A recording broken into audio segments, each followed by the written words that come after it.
Speaker Mike Johnson is now responding to President Trump's call for Republicans to end the filibuster in order to end the shutdown. The move would allow Senate Republicans to pass a bill to fund the government with a simple majority. But Senate Majority Leader John Thune says that could come back to bite Republicans when Democrats have a majority. Now the House Speaker says it's not his call.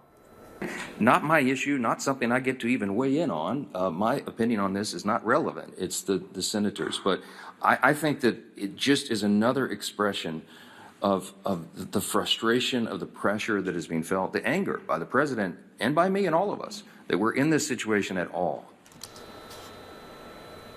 Meanwhile, in less than 24 hours, more than 40 million Americans will lose critical food assistance. ABC News Washington, D.C. Bureau Managing Editor Katherine Faulders is here with the latest. Hi, Katherine. So any word from Republican lawmakers on whether they're seriously considering this call to end the filibuster? Well, you just heard there from House Speaker Mike Johnson saying it's not his call.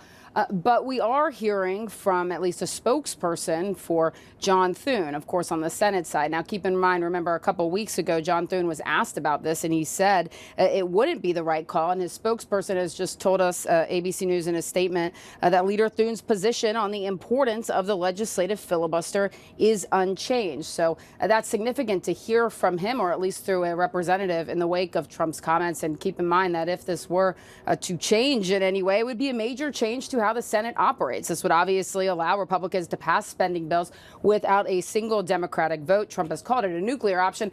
It pretty much is if this were to change. But at this point, at least what we're hearing through Thune's spokesperson, it seems like that's not on the table.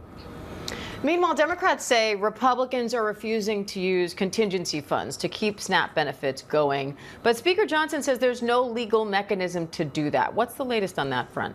Well, that's what he says, and it does seem that the administration has reversed their position on that. As you know, they originally said that they could tap those funds. Now they're saying they can't tap those emergency funds. And it was interesting to see this play out, I believe, yesterday in federal court, where the judge, one of the judges who was hearing a case related to these SNAP benefits, said it's hard to see how this isn't an emergency. Republicans are just saying that the funds aren't there, that they can't tap into them. But as you've noted, this is a lifeline for many, many Americans. 42 million Americans who are on the verge of a hunger crisis.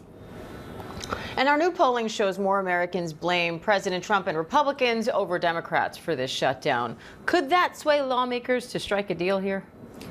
I mean, listen, it could, but as you know, here at the White House and on Capitol Hill, Republicans are squarely blaming the Democrats. But it's worth pointing out that according to our poll, 45% of Americans who we surveyed blame Trump and congressional Republicans for this.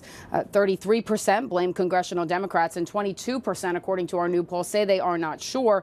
But the interesting number here also in our poll is a number of 75% saying they're very concerned, increasingly concerned about the impacts of the shutdown, generally speaking. So you can see, obviously, that shift across America as we do come into this consequential week, especially as more than 40 million Americans are on the verge of this hunger crisis and set to lose these benefits.